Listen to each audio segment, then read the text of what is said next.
Hello, and thank you for joining College 2 Consulting. Today's class is one of my most favorite classes to teach, and that is growth strategy. And the reason why I like to teach this one is because growth strategy is a very common type of case that you're likely to get. And it's just very, very fun to think about how to grow rather than how to cut costs. Okay? So, let's get into it. Let's say this is your case. How do we grow our sales for a random company? Here's a framework that we're going to use. So again, we start off with our framework sheet of paper. I'm going to look at the macro level part first. I'm going to look at the market. And here I want to know what the product is, what the competition is like, what the market size is, and the market share. Great. Now, it's good to also understand some micro level concepts such as revenue. Under revenue, I want to know essentially what are the different revenue streams, the change in revenue year over year, as well as costs. And so costs, I want to know what are my fixed costs, my variable costs, my change in costs year over year, and the rank of costs. All right. And then we hit volume. And with volume, here is essentially where I'm going to introduce growth strategy.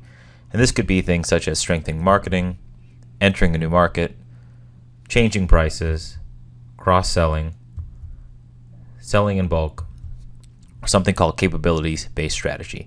So what we're doing right now is this is a framework that we're going to use for growth. And growth is essentially just tacking on to volume. And it's very important to understand revenue and costs when you're doing this type of case because you want to understand the financials of a company so you can see where you can actually grow and what's feasible.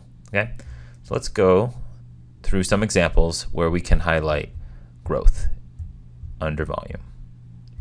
Okay, so first off, the key to growth is clarification. And this is very, very important because when you get a case that's very generic and it says, how do we grow? You need to ask the interviewer, what does that mean? Does that mean number of employees? Does that mean geographic expansion? Does that mean sales, profit, which is very different? Market size, market share. What does it mean? What does growth actually mean? Normally, what it means is it means sales.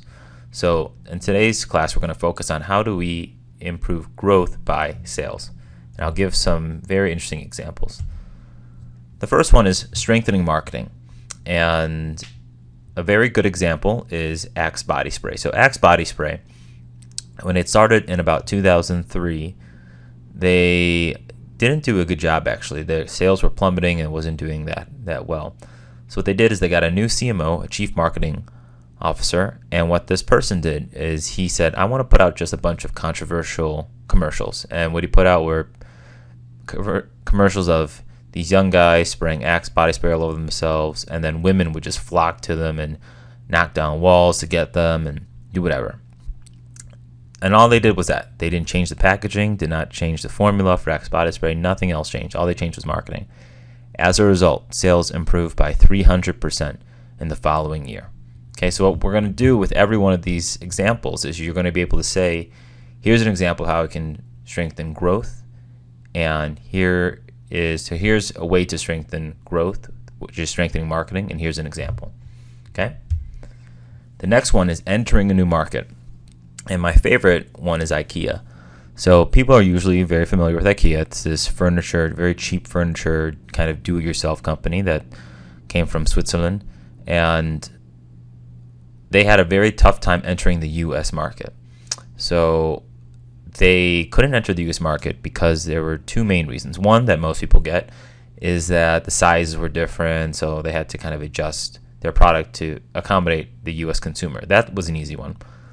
The second one was actually very tough and very hard to figure out, and it was essentially that in the U.S., people don't really throw away furniture. Your parents probably have furniture that's been handed down or very old that's been there since you were a little kid.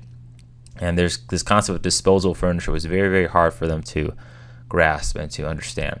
So what IKEA did was they came up with these commercials, and they had commercials that showed that it was okay to get rid of furniture. One example that we'll have on the site that you should check out is a commercial of a lamp. And this woman takes this old lamp out, puts it outside, and replaces it with a new lamp. And then they take a shot of the old lamp that's looks like a Pixar lamp, and it's looking down on the ground, and there's this sad violin music and it's raining on the lamp, and then a guy comes out and he says, do you feel sorry for this lamp? If you do, that's because you're crazy. The new lamp is much better.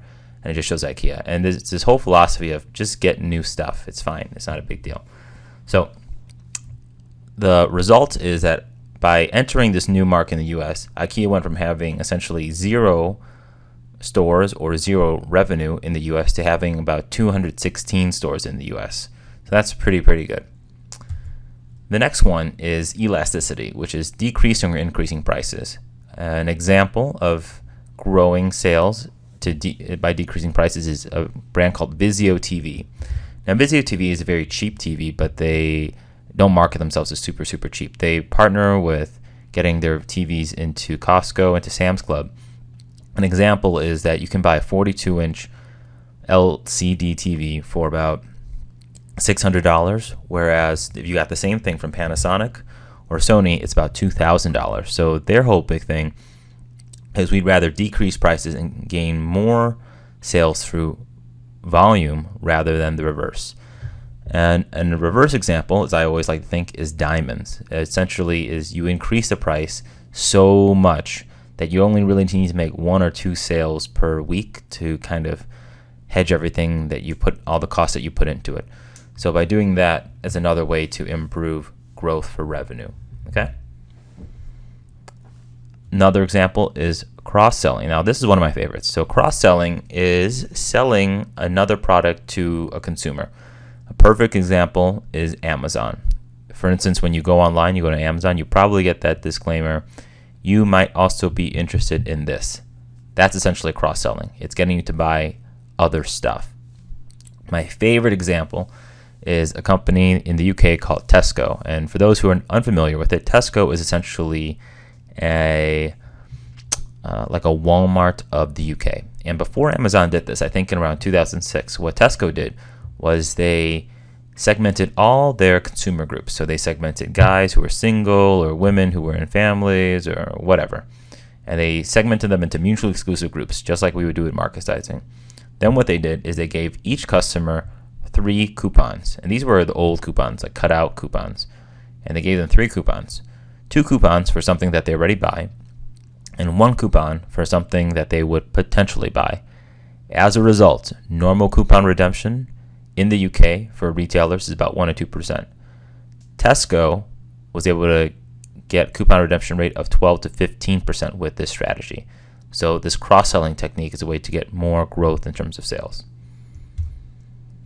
Another one is called selling in bulk. And selling in bulk is very easy. So now a perfect example is Costco. If you go there and you buy, I like to say if you buy laundry detergent, usually there are these big packages of laundry detergent, fabric softener, and anti-static sheets all in one thing. And by doing this, while you're spending less money per unit, you're spending overall more money at this store.